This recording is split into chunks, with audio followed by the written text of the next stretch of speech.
China में हुई थी, जिसके अंतर्गत सैनिकों को सैन्य उपकरण एवं रसद संबंधी आपूर्ति की प्रक्रिया को व्यवस्थित किया जाता था।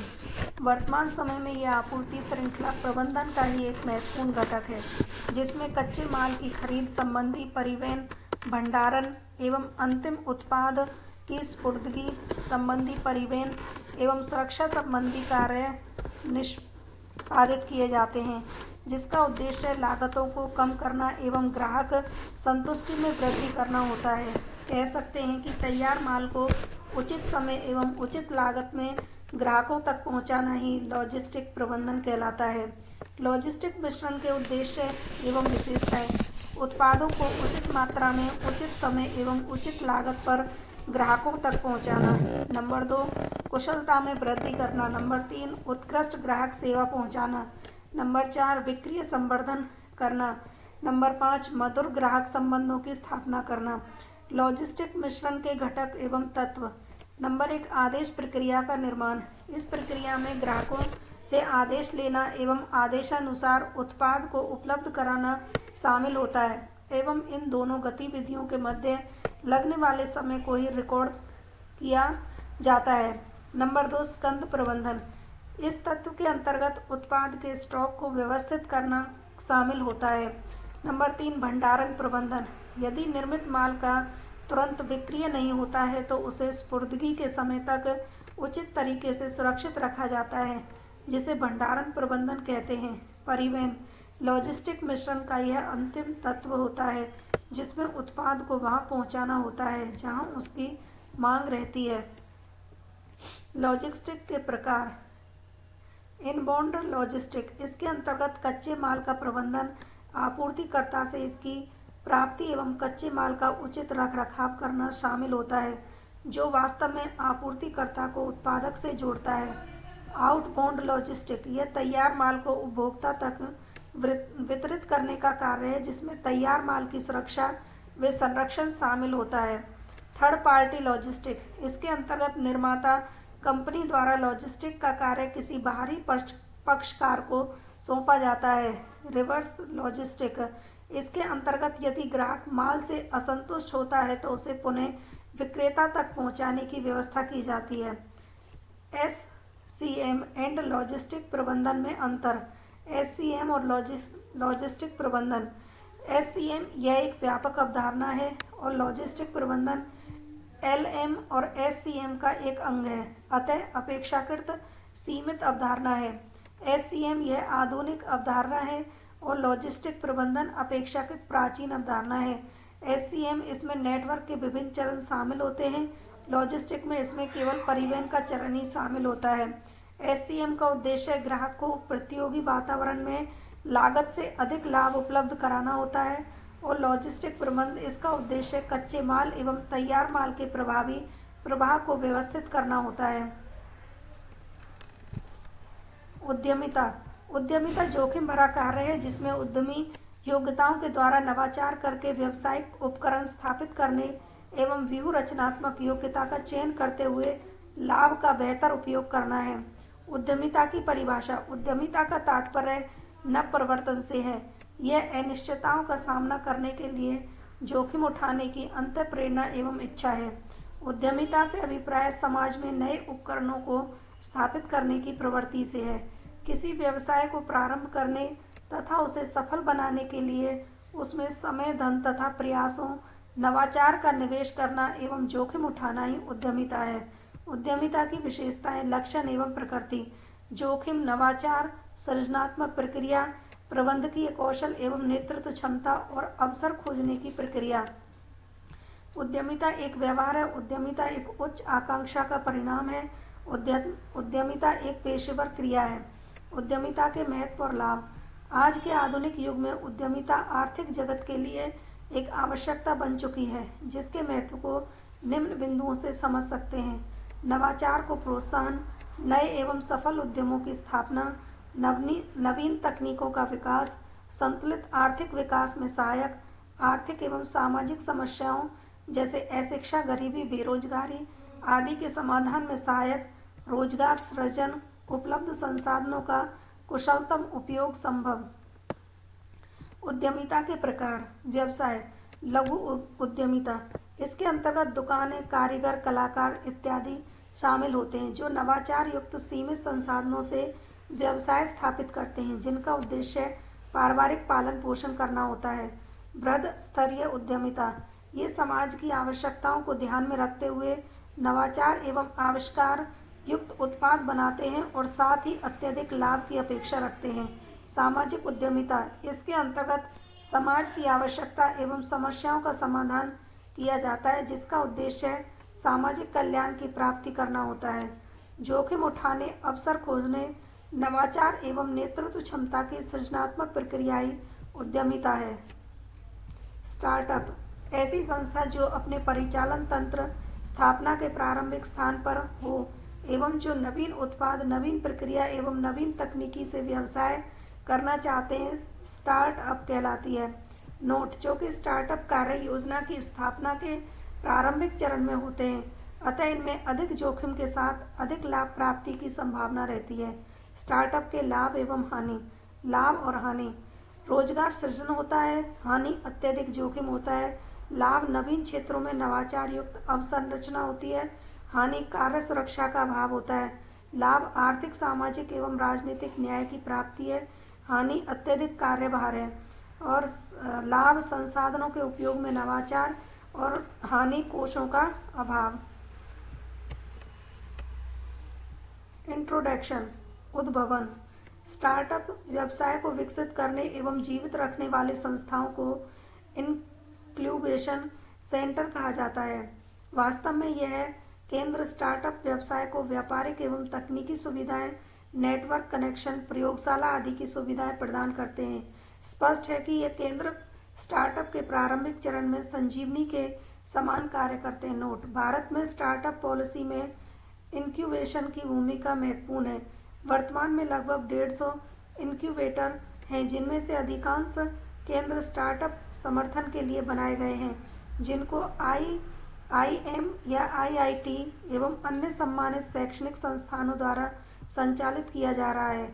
अटल इंक्यूबेशन सेंटर सरकार के द्वारा स्थापित सेंटर है जिसकी स्थापना परिवहन, ऊर्जा, स्वास्थ्य, शिक्षा, कृषि, जल एवं स्वच्छता क्षेत्रों को विकसित करने के लिए की गई है। स्टार्टअप इंडिया योजना, यह इस क्षेत्र में एक महत्वपूर्ण सरकारी पहल है जिसके निम्नलिखित उद्देश्य हैं। उद्यमशील संस्कृति को गति प्रदान करना एवं बड़े पैमाने पर समाज में उद्यमिता के मूल्यों को मन में बिगना, उद्यमिता के प्रति जागरूकता को बढ़ाना, शिक्षित युवाओं, वैज्ञानिकों एवं प्रौद्योगिकीविदों को उद्यमिता को आकर्षक, पसंदीदा और व्यावहारिक कैरियर बनाने के लिए प्रेरित करना, समावेशी एवं सतत विकास प्राप्त करने के लिए समाज के वंचित वर्ग की आवश्यकताओं को पूरी करना, महिलाएं, पिछड़े समुदाय, ग्रामीण व कृषि आधारित जनसंख्या व सुदूर क्षेत्र। यूनिकॉर्न, ऐसे स्टार्टअप जिनकी कीमत जोखिम पूंजी उद्यमों में $1 बिलियन अमेरिका डॉलर से है या इससे अधिक पहुंच गई है, यूनिकॉर्न स्टार्टअप कहलाता है। कीमत, शुद्ध पूंजी प्लस संचय। यूनिकॉर्न व्यवसाय के निम्नलिखित लक्षण होते हैं। गैर परंपरागत नवाचार, लीक से हटकर कार्य। सबसे पहले की अवधारणा, यूनिकॉर्न ऐसे स्टार्टअप होते हैं जो अपने क्षेत्र के सबसे प्रथम उद्यम होते हैं तथा प्रतिस्पर्धा संस्थानों से बहुत आगे होते हैं। उच्च तकनीकी युक्त, वर्तमान समय में कुल यूनिकॉर्न उद्यमों का लगभग 86% सॉफ्टवेयर आधारित क्षेत्र से संबंधित है। ग्राहक आधारित, अधिकांश यूनिकॉर्न ग्राहकों की अपेक्षाओं को ध्यान में रखते हुए उत्पादों के संबंध में नवाचार प्रक्रिया शुरू करते हैं। भारत के कुछ महत्वपूर्ण यूनिकॉर्न, फ्लिपकार्ट 2007 में स्थापित, संस्थापक सचिन बंसल व बिन्नी बंसल, व्यवसाय मूल्य $15.5 बिलियन। पेटीएम, स्थापना 2010 में, विजय शेखर शर्मा, संस्थापक, हाल ही में अपने अंशों का निर्गमन किया है। निर्गमन से पूर्व व्यवसाय की कुल कीमत $2 बिलियन आंकी गई है। यह बिजू एवं अनअकैडमी दोनों ही यूनिकॉर्न ऑनलाइन एजुकेशन तकनीकी पर आधारित कंपनियां हैं जिसकी बाजार कीमत क्रमशः $20 बिलियन व 2 बिलियन है। बायजू। एंजल इन्वेस्टर एंड जोखिम पूंजी कोष, एंजल इन्वेस्टर या वेनिस कैपिटल फंड में सामान्यतः स्टार्टअप व्यवसाय में $1 बिलियन से कम का निवेश करते हैं और दूसरी तरफ यह सामान्यतः $1 बिलियन से अधिक का निवेश करते हैं। यह उच्च शुद्ध कीमत के व्यक्तिगत निवेशक होते हैं और यह सीमित दायित्व साझेदारी फर्म होती हैं और एंजल इन्वेस्टर स्वयं के किए गए निवेश के प्रति शोध एवं अनुसंधान का अभाव रहता है और वेन्चर ये इस कोष में लोगों से धनराशि को एकत्रित किया जाता है एवं स्टार्टअप में नियोजित किया जाता है, अतः पूर्ण शोध और अनुसंधान करते हैं। इसमें ये स्टार्टअप के शुरुआती चरण में पूंजी उपलब्ध कराते हैं, सीड कैपिटल, और ये स्टार्टअप के वृद्धि चरण में पैसा लगाते हैं। एक तरफ ये निवेश किए गए व्यवसाय का प्रबंधन नहीं करते, दूसरी तरफ ये निवेश किए गए व्यवसाय में प्रत्यक्ष भूमिका रखते हैं।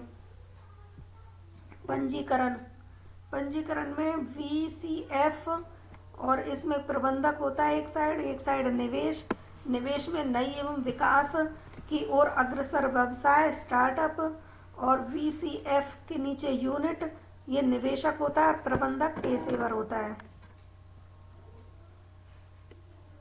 लाभों का विभाजन, व्यवसाय, एकाकी व्यवसाय, कंपनी, साझेदारी व्यवसाय। किसी भी व्यवसाय में लाभ सबसे अधिक प्रेरणादायी तत्व माना गया है। व्यावसायिक संदर्भ में व्यवसाय की कुल वार्षिक आय का कुल वार्षिक व्यय पर आधिक्य है लाभ कहलाता है, जिसका विभाजन व्यवसाय के प्रारूप के आधार पर निर्धारित होता है, जो निम्न प्रकार समझा जा सकता है। यदि व्यवसाय एकाकी व्यवसाय हो तो संपूर्ण लागत व्यवसाय के एकल स्वामी को ही प्राप्त करता है, और यदि व्यवसाय साझेदारी के रूप में कार्यरत है तो ऐसी दशा में साझेदारों के द्वारा निर्मित लिखित समझौते के आधार पर लाभों का विभाजन होता है, अन्यथा साझेदारों द्वारा विनियोजित पूंजी के अनुपात में लाभ बांटे जाते हैं। यदि व्यवसाय कंपनी के रूप में हो तो कंपनी के वार्षिक लाभों का विभाजन कंपनी एक्ट के प्रावधानों के अनुसार ही होता है, जिसे बिंदुओं से समझा जा सकता है। अगले पेज पर कंपनी के लाभों में से सर्वप्रथम ऋण के ब्याज राशि को कम किया जाता है। ऋण पर ब्याज राशि घटाने के बाद शेष लाभ में से निगम कर एवं अन्य वैधानिक दायित्वों को पूरा किया जाता है, जैसे CSR में अंशदान, भविष्य निधि में अंशदान इत्यादि। वैधानिक दायित्वों की पूर्ति के बाद प्राप्त लाभ में से यदि संचालक उचित समझे तो कुछ रकम भावी कार्यों के लिए विनियोजित की जाती है, जिसे प्रतिधारित आय कहते हैं। शेष लाभ की राशि अंशधारियों को लाभांश के रूप में वितरित की जाती है, जिसमें सर्वप्रथम लाभांश पूर्वाधिकारी अंशधारियों को पूर्व निर्धारित दर से दिया जाता है एवं इसके बाद प्राप्त लाभ समता अंशधारियों को विभाजित किया जाता है। लाभांश की दर नोट निर्धारित करने एवं लाभांश को वितरित करने का कार्य कंपनी के संचालक मंडल का होता है। लाभांश की घोषणा के बाद लाभांश का भुगतान करना कंपनी का वैधानिक कर्तव्य होता है। नोट कंपनी में लाभांश की घोषणा अंशधारियों की वार्षिक साधारण सभा में की जाती है, जिसे अंतिम लाभांश कहते हैं, तथा 2 वार्षिक साधारण सभाओं के मध्य घोषित लाभांश अंतरिम लाभांश कहलाता है। व्यावसायिक व निगम नैतिकता। व्यावसायिक नैतिकता की सीधा संबंध व्यावसायिक उद्देश्य, आचार एवं तकनीक से है, जो समाज के साथ चलन में रहते हैं। इसके अंतर्गत उन मापदंडों, नियमों एवं सिद्धांतों का समावेश किया जाता है जिसके अनुपालना की अपेक्षा व्यवसायी एवं उसके कर्मचारियों से की जाए। व्यावसायिक नैतिकता की विशेषताएं: हितधारी, निगम, अंशधारी, संचालक मंडल, अंशधारी स्वामी और हितधारी कर्मचारी, लेनदार, निवेशक, ग्राहक समाज। आचार संहिता व्यवसायी द्वारा यह निश्चित कर लेना कि उसे क्या करना है और क्या नहीं करना व्यवसाय की आचार संहिता कहते हैं। सामाजिक मूल्यों पर आधारित व्यावसायिक नैतिकता उपभोक्ता संरक्षण एवं आत्मनियंत्रण पर केंद्रित होती है, जो इसके सामाजिक मूल्यों को प्रकट करती है। सामाजिक समूहों की सुरक्षा व्यावसायिक नैतिकता में कर्मचारियों, निवेशकों, लघु व्यावसायिक उपकरणों आदि समूह की सुरक्षा का समावेश रहता है। बीई के सिद्धांतों की अनुपालना स्वैच्छिक होती है जो आत्म अनुशासन से प्रेरित रहती है। शिक्षा एवं मार्गदर्शन। व्यवसाय के नीतिगत सिद्धांतों की अनुपालना हेतु यह आवश्यक है कि इसके बारे में कर्मचारियों को शिक्षित एवं जागरूक किया जाता रहे, तो निरंतर प्रशिक्षण से संभव है। व्यवसायिक नैतिकता के प्रकार। परिणामवादी नैतिकता। इस नैतिक अवधारणा में व्यवसाय को परिणामों के आधार पर क्रियाएं संचालित करनी चाहिए। प्रत्येक कार्य क्रिया के पूर्व उसका लागत लाभ विश्लेषण करते हुए उस कार्य को निष्पादित करना चाहिए जिसमें सर्वाधिक लाभ हो। बंधनकारी नैतिकता। डिनोटोलॉजिकल डू अर्थात ड्यूटी। सब स्पष्ट है कि इस प्रकार की नैतिकता कर्म प्रधान मानी गई है। व्यवसाय को कर्तव्यों का अपवाद स्वीकार नहीं करना चाहिए एवं सदैव उचित कर्तव्यों का पालन करना चाहिए, क्योंकि उचित कर्तव्य ही लाभदायक माने जाते हैं। न्यायवादी नैतिकता। यह नैतिकता समानता पर केंद्रित है, जिसके अनुसार व्यवसाय के सभी पक्षकारों के मध्य समान आचरण की अनुपालना होनी चाहिए ताकि न्याय की व्यवस्था संभव हो सके। अहमतावादी। व्यावसायिक नैतिकता का यह सिद्धांत स्वहित पर स्व कल्याण पर केंद्रित है, जो इस मान्यता पर आधारित है कि व्यवसाय को सर्वप्रथम स्वयं का कल्याण करना चाहिए। व्यावसायिक नैतिकता के तत्व। उच्च प्रबंधकों की प्रतिबद्धता। नैतिक परिणामों को प्राप्त करने हेतु मुख्य कार्यकारी अधिकारी एवं अन्य उच्च स्तरीय प्रबंधकों को निश्चित एवं दृढ़ता पूर्वक नैतिक व्यवहार के लिए वचनबद्ध रहना चाहिए। सामान्य कोड का प्रकाशन। सभी संगठनों के लिए नैतिक सिद्धांतों को लिखित प्रलेखों के रूप में परिभाषित करना कोड कहलाता है, जैसे समय पर वित्तीय प्रतिवेदन प्रदान करना, आधारभूत ईमानदारी का पालन, अनुचित व्यवहारों पर प्रतिबंध लगाना, उत्पाद की गुणवत्ता में वृद्धि करना, प्रदूषण पर नियंत्रण स्थापित करना। नोट। भेदिया कारोबार, अंदरूनी व्यापार। कंपनी के अंदरूनी व्यक्ति द्वारा कंपनी की असार्वजनिक व मूल्य संवेदी सूचनाओं पर प्रतिभूतियों में किया गया व्यापार। अनुपालन तंत्र।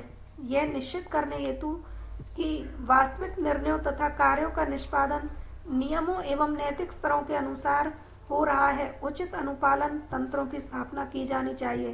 कर्मचारी सहभागिता। व्यवसाय को नैतिकता का वास्तविक रूप देने के लिए कर्मचारियों को हर स्तर पर सम्मिलित किया जाना चाहिए ताकि उनकी सहबद्धता नैतिक कार्यक्रमों में ही हो सके। निगमित सामाजिक उत्तरदायित्व।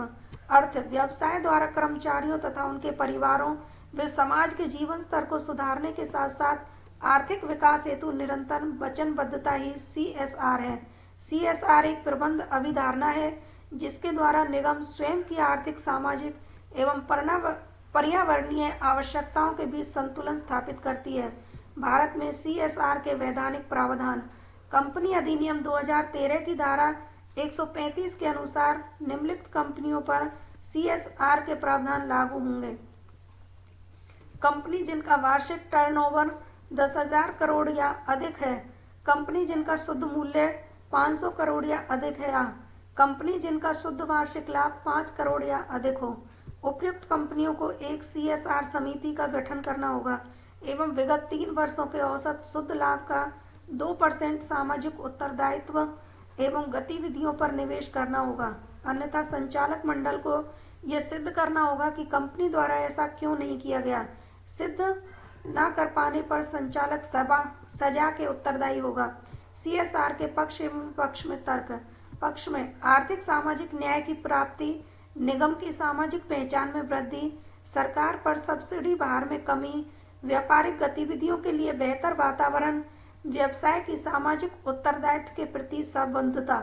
विपक्ष में लाभ के उद्देश्य पर अतिक्रमण, CSR निवेश का अतिरिक्त भार, अंतिम रूप से उपभोक्ता पर विशाल जनसमर्थन का अभाव, सामाजिक दक्षता में कमी, सभी सामाजिक समस्याओं का निराकरण उस दक्षता से पूर्ण नहीं किया जा सकता जिस दक्षता से व्यावसायिक समस्याओं का समाधान व्यवसाय कर पाते हैं। अतः विशेषज्ञों का तर्क है कि ऐसी समस्याओं का निराकरण सामाजिक एजेंसियों द्वारा करवाया जाए। कानूनी प्रावधानों का दोषशील होना। नेतृत्व नेतृत्व का अर्थ व्यक्ति एवं समूह को प्रभावित करना है ताकि वे संगठनात्मक उद्देश्यों की प्राप्ति हेतु प्रयासरत हैं। ये दूसरे व्यक्तियों को पूर्व निर्धारित उद्देश्यों को उत्साहपूर्व प्राप्त करने के लिए प्रेरित करने की योग्यता ही नेतृत्व है। नेतृत्व की प्रकृति विशेषताएं: सामान्य उद्देश्य, अनुयायियों का होना आवश्यक, व्यक्तिगत एवं अंतर व्यक्ति संबंधों पर आधारित विभिन्न गुणों का समावेश। एग्जाम्पल: साहस, संप्रेषण, मानसिक दक्षता, आत्मविश्वास इत्यादि।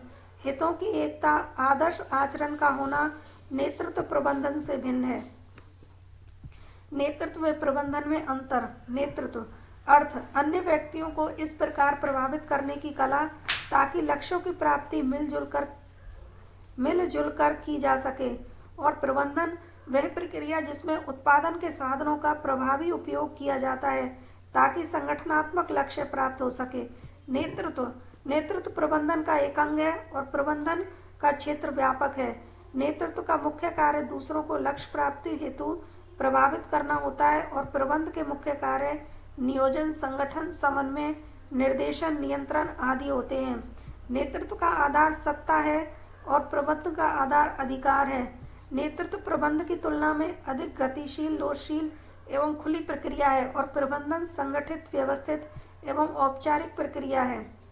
नेतृत्व शैलियों के प्रकार। अभिप्रेरणात्मक नेतृत्व शैली: एक नेता जिन नेतृत्व शैलियों द्वारा अपने अनुयायियों को मार्गदर्शन देता है एवं उन्हें कार्य करने हेतु अभिप्रेरित करता है उसे अभिप्रेरणात्मक नेतृत्व शैली कहते हैं, जिसमें नेता का मुख्य कार्य धनात्मक व ऋणात्मक रूप से अनुयायियों को लक्ष्य प्राप्ति के लिए प्रेरित करना ही होता है। गुण और दोष।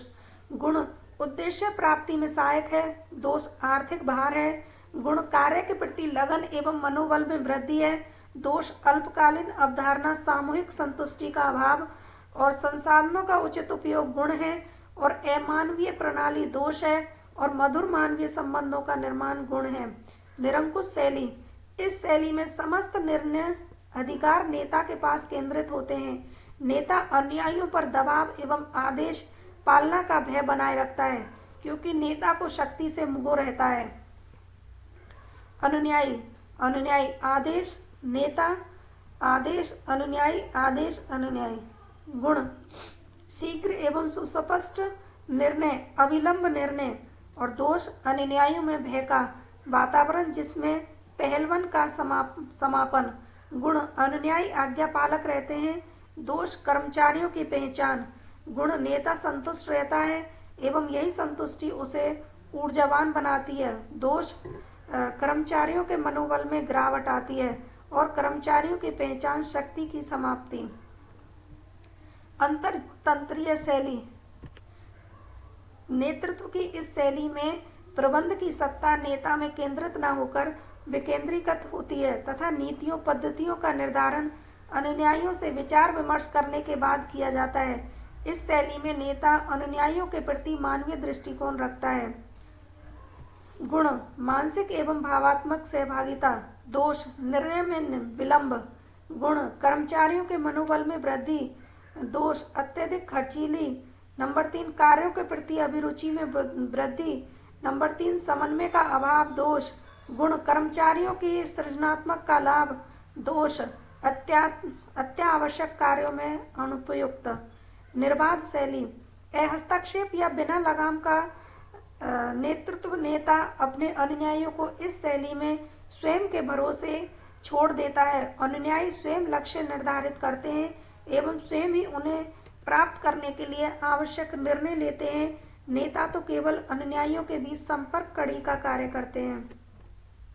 गुण कर्मचारी पूर्ण निष्ठा व लगन से कार्य करते हैं, दोष स्वतंत्रताओं का दुरुपयोग संभव है। नंबर 2 गुण उत्तरदायित्व की भावनाओं का विकास है, दोष नेता का महत्व कम हो जाता है। नंबर 3 गुण अधीनस्थों का व्यक्तित्व विकास है और दोष लक्ष्य से भटकाव की स्थिति है। गुण पूर्ण स्व सहयोगात्मक शैली है।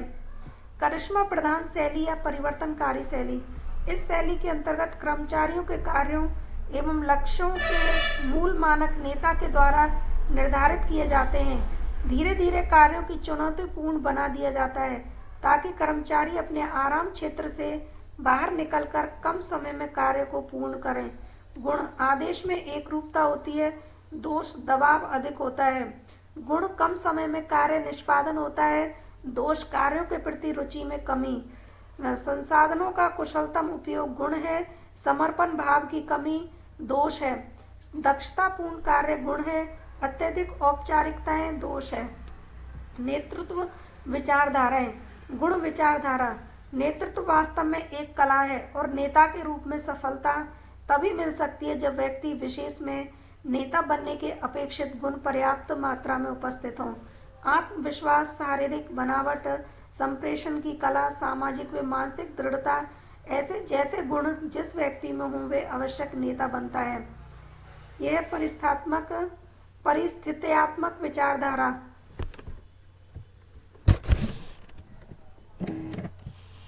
परिस्थितियों में जो गुणों का उपयोग कर पाए वही सफल नेता होता है। R.M. स्टॉकडिल के अनुसार नेता का पता गुणों से न लगाकर उनके कार्यों से लगाया जाता है और कार्य परिस्थितियों पर निर्भर करते हैं, अतः नेता भी परिस्थितियों से प्रभावित होता है। अनुयायी विचारधारा। नेता का अनुयायियों के बिना कोई अस्तित्व नहीं रहता। जो व्यक्ति अनुयायियों की आवश्यकता में अधिक रुचि लेता है, अनुयायी स्वतः उसे नेता बना देते हैं। महान व्यक्ति विचारधारा।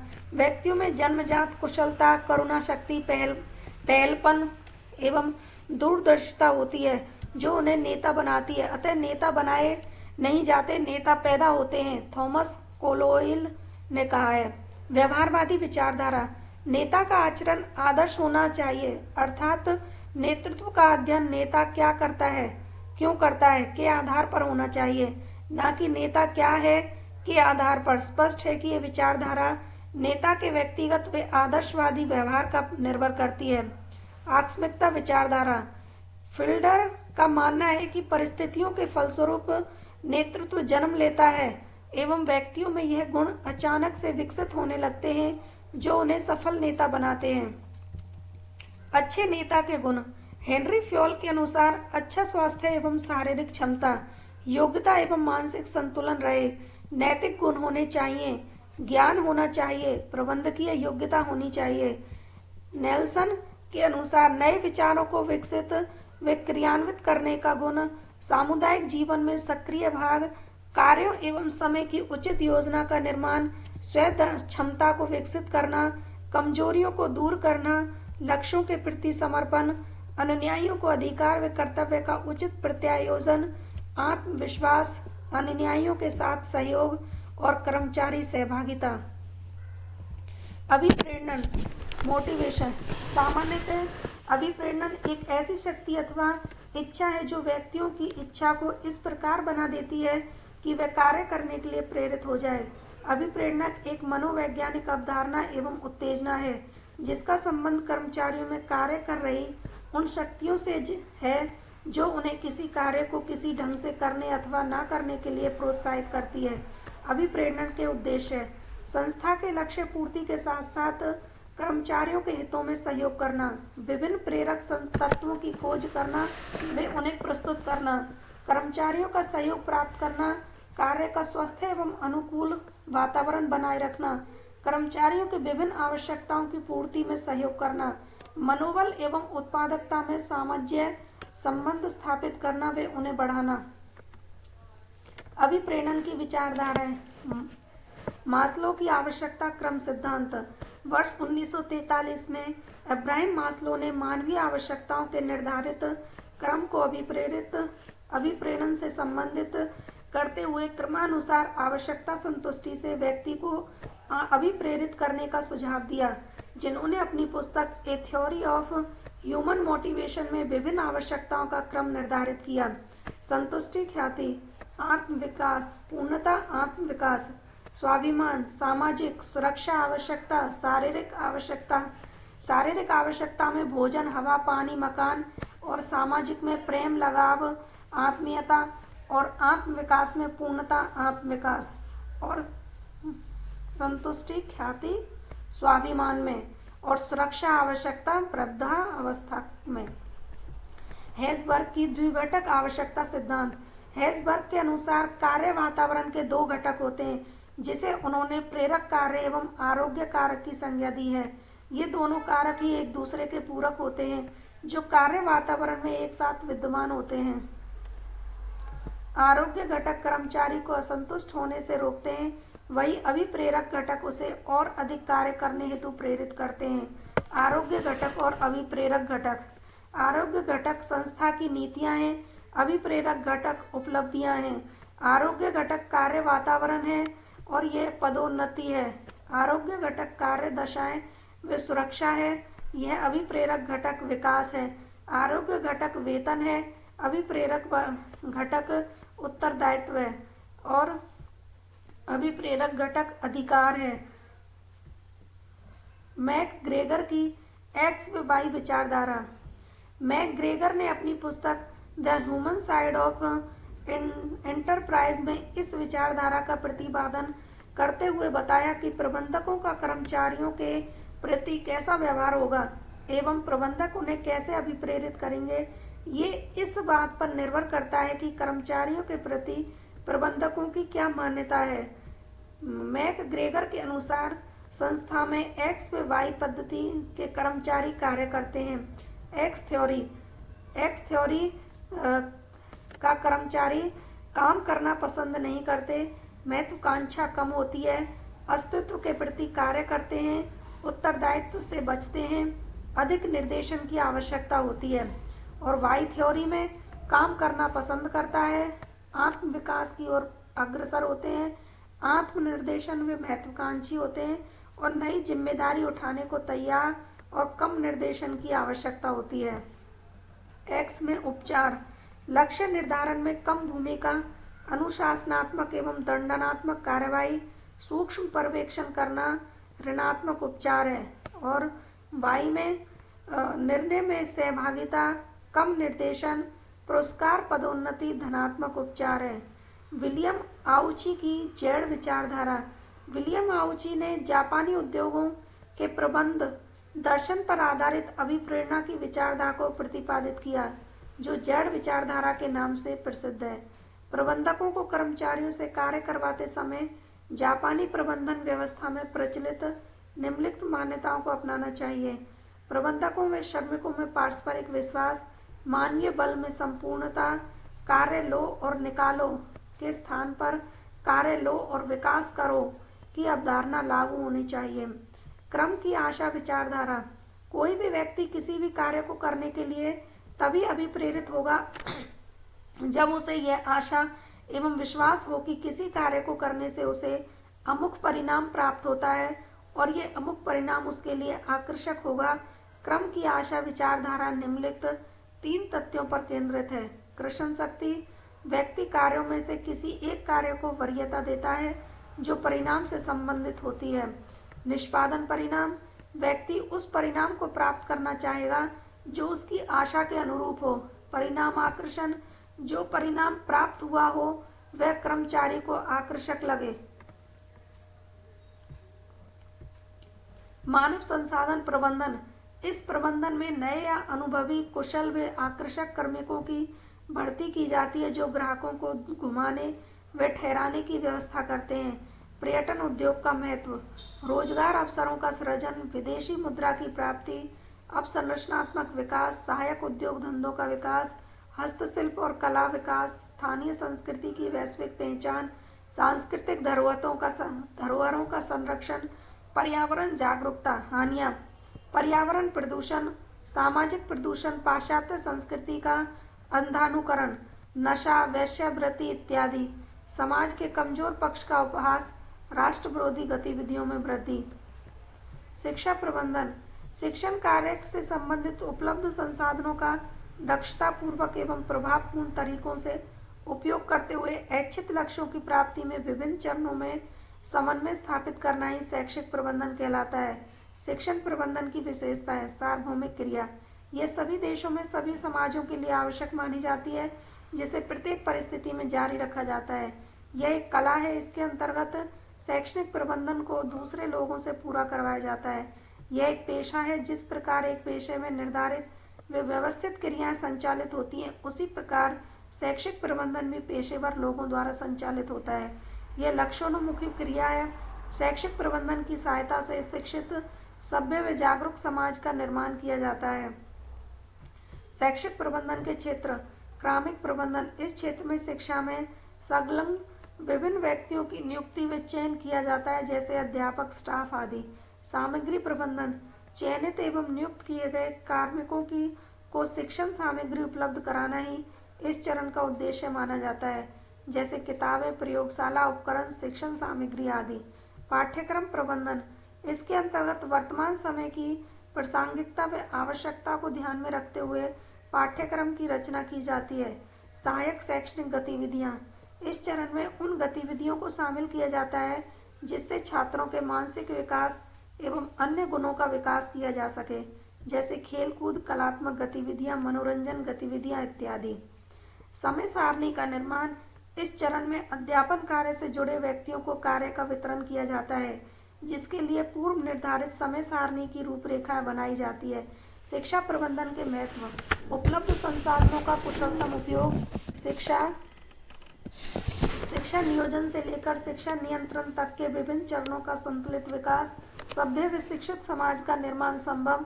मनोवैज्ञानिक व मानवीय गुणों का विकास। अनुशासन व संयम में बढ़ोतरी, जिससे सामाजिक, सांस्कृतिक व आर्थिक विकास में योगदान। समय प्रबंधन। समय जीवन का सार तत्व माना जाता है। प्रत्येक व्यक्ति उपलब्ध समय में अधिक से अधिक कार्य करने के लिए आतुर रहता है। इसी संदर्भ में समय प्रबंधन का तात्पर्य समय एवं क्रियाओं के प्रबंधन से है, जिसका उद्देश्य व्यक्ति अथवा संस्था की प्रभावशीलता, दक्षता एवं उत्पादकता में वृद्धि करना होता है। समय प्रबंधन के अंतर्गत अधिकतम समय उन गतिविधियों के लिए रखा जाता है जिनका निष्पादन संस्था के लिए अधिक आवश्यक माना गया है। समय प्रबंधन के चरण। प्रभावशीलता के लिए अनुकूल वातावरण बनाना। सर्वप्रथम प्रत्येक कार्य में लगने वाले समय एवं कार्य निष्पत्ति के पश्चात प्राप्त होने वाले परिणामों का तुलनात्मक अध्ययन किया जाता है। प्राथमिकता की स्थापना। समय व कार्य का निर्धारण करने में उस कार्य को सर्वप्रथम वरीयता दी जाती है जिसे निष्पादित करना अति आवश्यक है। गैर जरूरी कार्यों के लिए समय में कटौती करना। वे कार्य जो अधिक आवश्यक नहीं होते, प्रबंधक ऐसे कार्यों में अपेक्षित समय की कटौती करते हैं ताकि आवश्यक कार्यों के लिए अधिक समय प्राप्त हो सके। कार्यों का क्रियान्वयन। प्रत्येक कार्य के लिए निर्धारित किए गए समय के बाद कार्यों को लक्ष्य प्राप्ति के अनुसार लागू किया जाता है। समय प्रबंधन की तकनीकें। ABCD तकनीक। इसके अंतर्गत प्रत्येक व्यक्ति को अपने कार्यों को निम्नलिखित 4 श्रेणियों में बांट देना चाहिए। A श्रेणी महत्वपूर्ण व जरूरी कार्य, तत्कालीन क्रियान्वयन हो। महत्वपूर्ण बिंदु जरूरी नहीं। A श्रेणी के बाद महत्वहीन किंतु जरूरी, महत्वहीन एवं गैर जरूरी। 80:20 तकनीक है।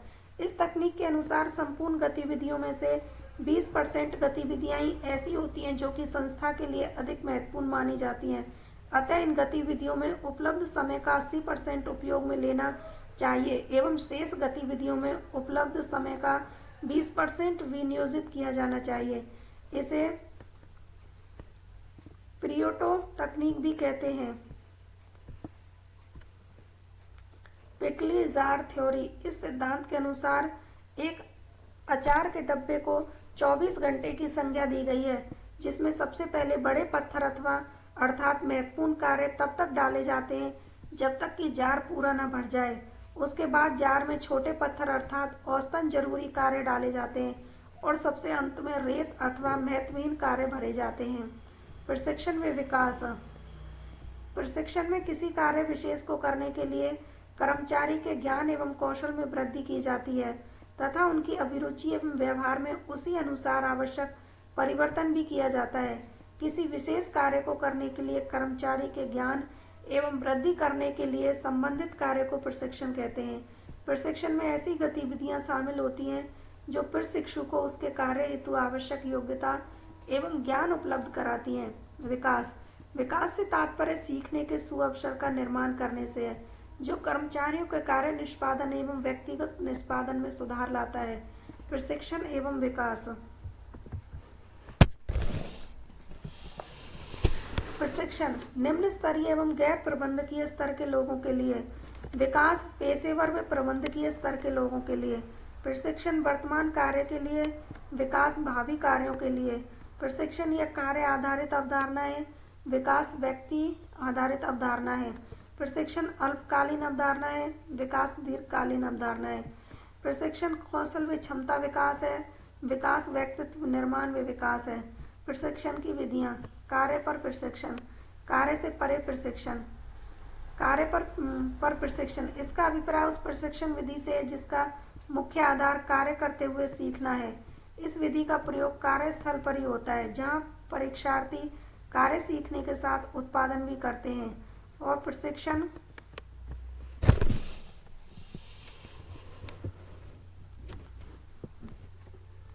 कार्य से परे प्रशिक्षण।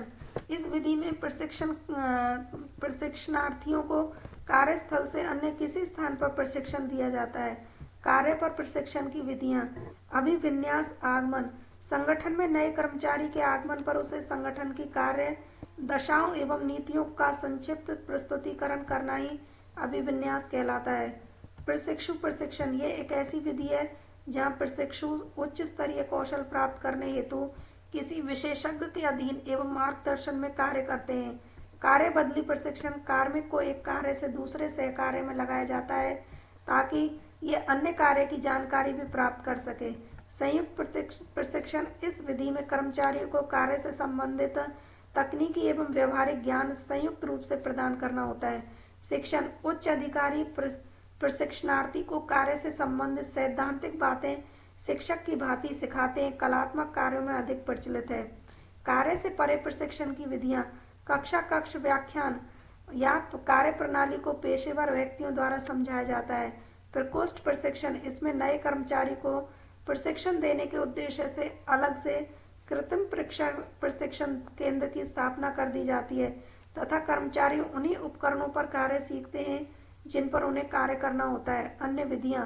समूह परिचर्चा, केस स्टडी, व्यक्तिगत चर्चा, विश्वविद्यालय एवं प्रबंध संस्थाओं में प्रशिक्षण। प्रशिक्षण तथा विकास की आवश्यकता एवं महत्व। संगठन को लाभ और कर्मचारी को लाभ। कर्मचारियों की उत्पादकता बढ़ेगी और कर्मचारियों को लाभ अधिक आय सृजनात्मक भावी कार्मिकों का आधार और इसमें संतोष की भावना में वृद्धि। और संगठन को लाभ, संस्था के लाभ में वृद्धि और कर्मचारी को लाभ, कौशल ज्ञान व अनुभव में वृद्धि। संगठन को लाभ, गलतियों के दोहराव पर नियंत्रण, संसाधनों का कुशलतम उपयोग संभव, आकस्मिक से बचाव, तकनीकी व आर्थिक परिवर्तनों में सामंजस्य। नोट। व्यावसायिक संगठन द्वारा निर्धारित किए गए लक्ष्यों का वास्तविक कार्य निष्पादन से जो तुलनात्मक अध्ययन किया जाता है उसे आकलन प्रणाली कहते हैं। इस प्रणाली से संस्था कर्मचारियों के पदोन्नति, वेतन बढ़ोतरी, सेवा शर्तों में परिवर्तन, प्रशिक्षण, विकास नीतियों का निर्धारण आदि महत्वपूर्ण निर्णय लेने में सक्षम होती है। इस व्यवस्था को कार्य निष्पत्ति मूल्यांकन भी कहते हैं। तनाव प्रबंधन। तनाव व्यक्ति की वह मनोदशा जिसमें वह बाह्य अथवा आंतरिक कारकों से भ्रमित एवं विचलित हो जाता है, ऐसी भटकाव की स्थिति ही तनाव कहलाती है। तनाव के निम्नलिखित 3 चरण बताए गए हैं। चेतावनी। जब भी कोई व्यक्ति किसी क्रिया के प्रति असहज होता है और उसमें मानसिक असमानता उत्पन्न होती है एवं व्यक्ति सामान्य रूप से कार्य नहीं कर पाता। प्रतिरोध। इस अवस्था में व्यक्ति नई स्थिति का सामना करने को तैयार हो जाता है और सामान्य मानसिक संतुलन स्तर पर पहुंचने की कोशिश करता है। थकावट। इस स्थिति के अंतर्गत व्यक्ति मानसिक संतुलन बनाए रखने में असमर्थ हो जाता है एवं उसकी मानसिक व शारीरिक स्थिति दबावग्रस्त हो जाती है एवं वह तनाव की स्थिति में पहुंच जाता है। तनाव के कारण। पर्यावरणीय स्रोत। ये सभी कारण मानव निर्मित माने जाते हैं, जैसे संसाधनों का अनुचित दोहन, प्रदूषण आदि। सामाजिक कारण। तकनीकी विकास से चलते जब लोगों में परस्पर दूरियां बढ़ती हैं तो यह तनाव का सामाजिक स्रोत माना जाता है, जैसे पारस्परिक रिश्तों में खटास, तकनीकों का अंधानुकरण से व्यस्तता आदि। शारीरिक स्रोत। इसमें शारीरिक व्याधियां अथवा कमजोरियां व्यक्ति को तनावग्रस्त कर देती हैं, जैसे रोग।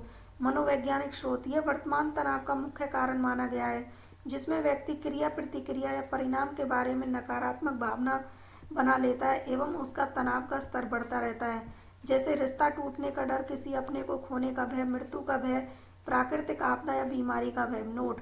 तनाव का यह स्रोत केवल मानवीय कल्पना है। इस स्थिति को तब तक नहीं सुधारा जा सकता जब तक कि तनावग्रस्त स्वयं सकारात्मक सोच शुरू न कर दे। कार्यस्थल पर तनाव के मुख्य कारण: उच्च स्तर का दबावपूर्ण व्यवहार, कार्यस्थल पर उत्पीड़न, कार्य का अधिक बोझ, असुविधाजनक वातावरण। तनाव प्रबंधन की रणनीतियाँ: अनावश्यक तनाव से बचना, न कहना सीखना, ऐसे व्यक्ति से दूर रहना जिससे तनाव हो, पर्यावरण प्रदूषण को नियंत्रित करना, प्रकृति प्रदत्त वस्तुओं का आनंद उठाना, तनाव के लिए अनुकूल बनना। यदि तनाव की स्थिति को परिवर्तित न किया जा सके तो तनावग्रस्त व्यक्ति को स्वयं को परिवर्तित करना चाहिए। आराम के लिए समय निकालना, कार्यभार को कम करने के लिए व्यक्ति को कार्य से अतिरिक्त खुशनुमा माहौल में समय बिताना चाहिए। स्वस्थ जीवन शैली को अपनाना, ऐसी आदतें शामिल करना जिससे शारीरिक व मानसिक गतिविधियां सुचारू रूप से चल सके, जैसे योगा, व्यायाम आदि।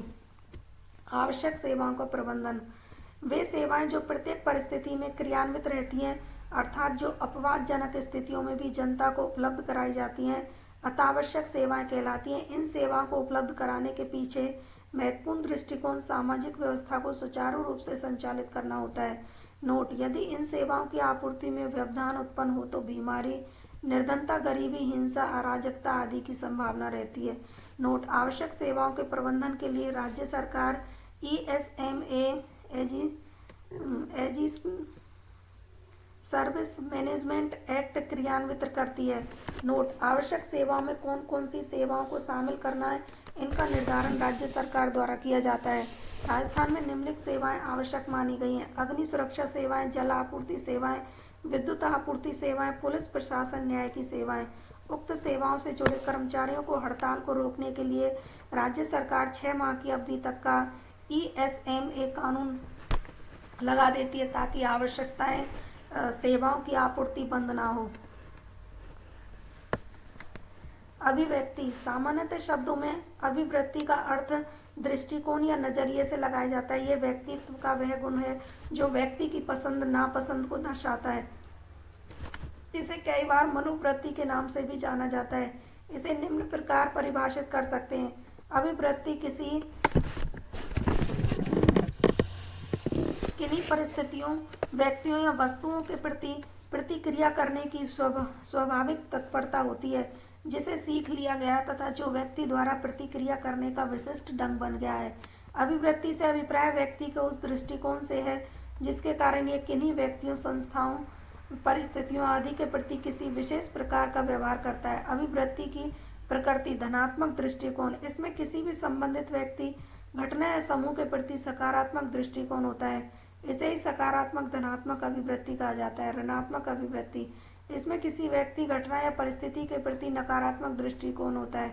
शून्य दृष्टिकोण: यह अभिवृत्ति ना तो सकारात्मक होती है न नकारात्मक, अर्थात किसी व्यक्ति, घटना या समूह के प्रति किसी भी प्रकार की मनोवृत्ति का ना होना शून्य अभिवृत्ति है। अभिवृत्ति के प्रकार: सामान्य अभिवृत्ति: जो अभिवृत्ति व्यक्ति, वस्तु, घटना आदि के बारे में सामूहिक रूप से व्यक्त की जाती है, जैसे सरकार के प्रति अभिवृत्ति, सड़क दुर्घटना पर विचार। विशिष्ट अभिवृत्ति: जो अभिवृत्ति किसी एक व्यक्ति, संस्था या घटना विशेष के प्रति व्यक्त की जाती है उसे विशिष्ट अभिव्यक्ति कहते हैं, जैसे किसी छात्र में अपने शिक्षक के प्रति श्रद्धा भाव की अभिवृत्ति। सकारात्मक अभिवृत्ति: जब किसी व्यक्ति, घटना, संस्था आदि की उपस्थिति सुखद लगती है एवं जिसके प्रति व्यक्ति की प्रतिक्रिया अनुकूल होती है तो उसे सकारात्मक अभिवृत्ति कहते हैं। नकारात्मक दृष्टिकोण: जब व्यक्ति का दृष्टिकोण किसी वस्तु, घटना या विचार के प्रति सुखद नहीं होता या उसके प्रति प्रतिकूल प्रतिक्रिया दी जाती है तो इसे नकारात्मक अभिवृत्ति कहते हैं। मानसिक परिवर्तन: मानसिक भाव से जीवन के विभिन्न क्षेत्रों के संबंध में होने वाली पृथक अभिवृत्ति ही मानसिक अभिवृत्ति कहलाती है, जैसे प्रथम वेतन को लेकर अभिवृत्ति। अभिवृत्ति की विशेषताएं: अभिवृत्ति भावनाओं की गहराई का स्वरूप होता है। यह व्यक्ति या सामाजिक दोनों प्रकार की हो। अभिवृत्ति जन्मजात नहीं होती, अभिवृत्ति परिवर्तनशील होती है। व्यक्ति के व्यवहार का प्रतिबिंब अभिवृत्ति ही है। इसका संबंध आवश्यकताओं एवं समस्याओं से होता है। अभिवृत्ति का संबंध व्यक्तित्व के विभिन्न पक्षों, बुद्धि, प्रतिभा, विचारों, योग्यताओं आदि से होता है। मूल्य: यह वह विश्वास प्रणाली है जो व्यक्तिगत व्यवहार का मार्गदर्शन करती है। वास्तव में मूल्य यह तय करते हैं कि हम स्वयं क्या सोचते हैं, क्या सही है, क्या अच्छा लगता है, क्या न्यायपूर्ण है, अर्थात मूल्यों का परिणाम ही अभिवृत्ति माना जाता है। इसलिए कहा जाता है कि जीवन के उद्देश्य एवं उन्हें प्राप्त करने का तरीका मूल्य कहलाता है। मूल्य के कई प्रकार हो सकते हैं, जैसे ईमानदारी, निष्ठा, सम्मान, स्वतंत्रता, समानता आदि। मूल्यों को परिभाषित करने वाले घटक: पारिवारिक ढांचा एवं परिस्थिति, सामाजिक कारक, व्यक्ति के स्वयं के अनुभव, सांस्कृतिक विरासत। संघर्ष प्रबंधन: जब संगठन के सदस्यों के मध्य किसी एक तथ्य पर सहमति अथवा असहमति की स्थिति रहती है तो स्थिति का परिणाम ही संघर्ष कहलाता है। संघर्ष उपकरण के लिए रचनात्मक एवं अथवा विनाशकारी भी हो सकता है। प्रबंधकों से अपेक्षा की जाती है कि संघर्ष प्रबंधन के अंतर्गत सकारात्मक पहलुओं को बढ़ाया जाए, वे नकारात्मक पहलुओं को सीमित किया जाए। नोट: संघर्ष प्रबंधन का मुख्य उद्देश्य उपकरण में सामूहिक सहभागिता को बढ़ाना, सीखने की कला को प्रोत्साहित करना तथा दक्षतापूर्ण तरीके से संसाधनों के उपयोग को स्थापित करना होता है। संघर्ष प्रबंधन की परंपरागत अवधारणा: इनके अनुसार किसी भी संस्था में संघर्ष की स्थिति को रोका नहीं जा सकता, परंतु इसका सही तरीके से समाधान किया जा सकता है, जिसके लिए आचार संहिता निर्माण, स्वयं जागरूकता, उच्च प्रबंधकों का व्यवहार आदि से संघर्ष का समाधान किया जा सकता है, ताकि संघर्ष एक बड़ी बाधा न बने एवं संस्था विकास को प्राप्त करती रहे। संघर्ष प्रबंधन की शैलियां: बचना: इसके अंतर्गत प्रबंधक सहमति देने वाले व असहमति व्यक्त करने वाले पक्षकारों में से किसी को भी महत्व नहीं देते हुए स्वयं को संघर्ष की परिस्थितियों से बचा लेता है। मिलाना: इसमें प्रबंधक किसी एक पक्षकार के विचारों से स्वयं के विचार को मिला लेते हैं। प्रतियोगिता: इसमें प्रबंधक पक्षकारों के मध्य तार्किक प्रतियोगिता करवाते हैं एवं जीने वाले को संघर्ष की विजेता घोषित कर देते हैं। समझौता: इसमें प्रबंधक संघर्ष के दोनों पक्षकारों को आर्थिक जीत प्रदान करता है। नोट: समझौते शैली को साझेदारी शैली में भी बदला जा सकता है, जिसके अंतर्गत संघर्ष के दोनों पक्षकारों को साझेदार बना दिया जाता है ताकि दोनों की ऊर्जा से संस्था का विकास किया जा सके। व्यक्तिगत एवं सामूहिक व्यवहार: संस्था के किसी एक व्यक्ति की विभिन्न परिस्थितियों में जो प्रतिक्रिया रहती है उसे ही व्यक्तिगत व्यवहार कहते हैं, जैसे प्रसन्नता, क्रोध, प्रेम।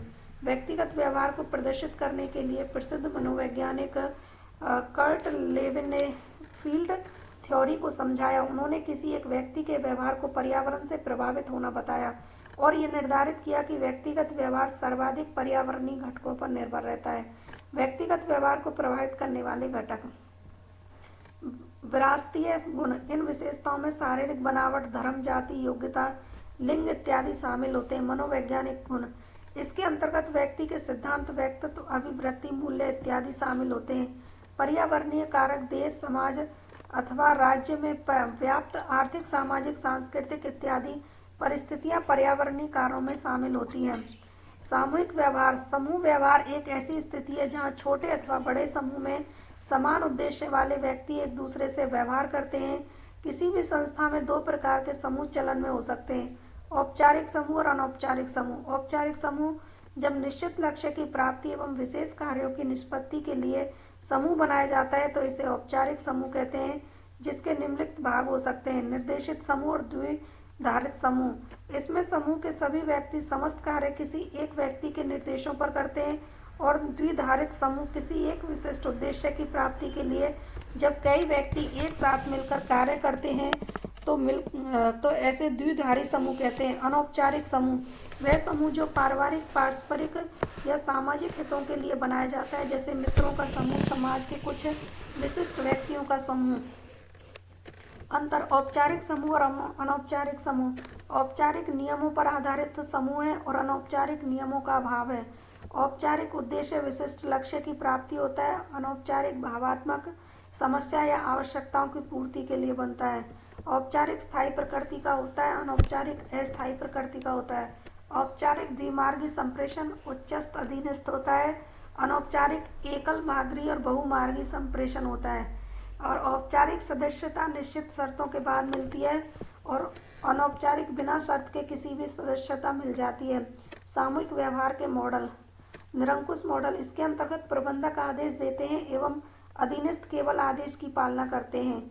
कस्टोडाइल मॉडल: इस मॉडल के अंतर्गत प्रबंधक कर्मचारियों की सामाजिक व आर्थिक आवश्यकताओं को पहचानते हैं तथा पुरस्कार के आधार पर समूह के व्यक्तियों से काम लिया जाता है।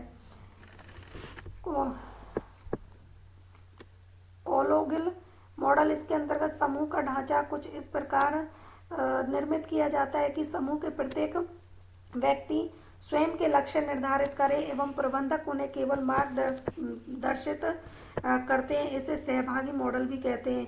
टीम निर्माण यह प्रबंधन की एक तकनीक है जिसका उपयोग विभिन्न गतिविधियों के माध्यम से कार्य समूह की दक्षता एवं प्रदर्शन में सुधार करने के लिए किया जाता है, जिसका एकमात्र उद्देश्य है संगठन के लक्ष्यों की प्राप्ति करना होता है। लाभ: समूह के प्रत्येक सदस्यों की कमजोरी व शक्तियों की जानकारी, हानि, समय व धन का अपव्यय और योग्यता व अनुरूप कार्य आवंटन। इसमें संघर्ष की स्थिति हो सकती है और इसमें सहभागिता बढ़ाने में सहायता होती है। लाभ और हानि में युवा अनुभवी की भावना से समन्वय में कमी आती है और लाभ में सामूहिक लक्ष्य प्राप्ति में आसानी होती है और हानि में व्यक्तिगत दर्शन का आकलन कठिन हो जाता है। हेल्थ कार्ड मैनेजमेंट: प्रबंधन के इस अंग में स्वास्थ्य की देखभाल से संबंधित प्रशासनिक व प्रबंधकीय गतिविधियों का संचालन किया जाता है ताकि उपलब्ध संसाधनों का इस प्रकार उपयोग किया जाए कि स्वास्थ्य संबंधी आवश्यकताओं की पूर्ति की जा सके। प्रबंधन का यह स्वरूप नैतिकता से संबंधित है, जिसका मुख्य लक्ष्य संगठन के लोगों में स्वास्थ्य को लेकर जागरूकता को बढ़ाना, स्वास्थ्य को बेहतर बनाना व स्वास्थ्य कार्य वातावरण का निर्माण करना। उद्देश्य: स्वास्थ्य संबंधी नियमों का उचित नियोजन व क्रियान्वयन करना, कर्मचारियों में स्वास्थ्य की जागरूकता बढ़ाना, बेहतर स्वास्थ्य प्राप्ति के उपाय ढूंढना और स्वास्थ्य समस्याओं के लिए हिचकिचाहट को दूर करना और स्वास्थ्य समस्याओं को नियंत्रित करना। Management complete.